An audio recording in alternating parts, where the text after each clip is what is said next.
This is the weekly report for the first week of October 2009. Sure, I'm Dr. Gerry Bell. I'm a research meteorologist and forecaster at the Weather Service's Climate Prediction Center in Washington, D.C.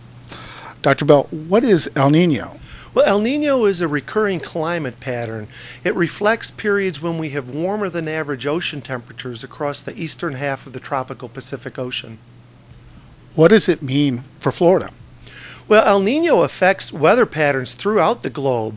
For Florida, we find that it suppresses the Atlantic hurricane activity as we saw this year, so that's certainly a benefit. Another set of impacts for Florida occurs during the winter. Typically during El Nino, we have increased winter storminess across the southern part of the U.S. and Florida. So that typically we would see increased rainfall across Florida and also more severe weather across Florida. What can Floridians do going into this winter season? Well, I think the thing to do is think about how severe weather or potential flooding might affect you and your family and your house or what have you, and think about things you might do to mitigate those risks. One way would be to have a NOAA weather radio or weather radio so that you're alerted when severe weather may be occurring. Because what we find is that during El Nino, when we do have tornado outbreaks, a lot of times those occur at night when you may be sleeping. So another reason why preparedness is good 365 days a year.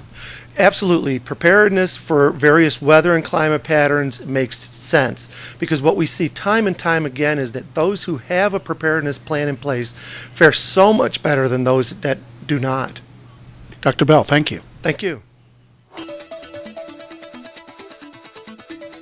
The hot and humid conditions are continuing across Florida, feeling a lot more like July and August rather than October. That is courtesy of high pressure that's been sitting off the Florida East Coast and Gulf of Mexico for a good part of the week, bringing us some drier conditions, some warmer temperatures, and really blocking these weather systems from coming too far into the region. Now, those high temperatures combined with the humidity values will produce heat index values in the 100 to 105 degree range across a good part of the state. That'll continue through the weekend. So you got to think back to your summer heat tips of drinking plenty of water and staying out of the sun for extended periods of time, especially in the afternoon. Now, when will the cooler weather arrive? It looks like our next chance will be in the form of another cold front coming into the Florida Panhandle on Tuesday and then stalling across southern Florida on Wednesday. So bringing some cooler temperatures mainly for the northern Florida areas, but possibly some central Florida areas as we go into the middle of next week.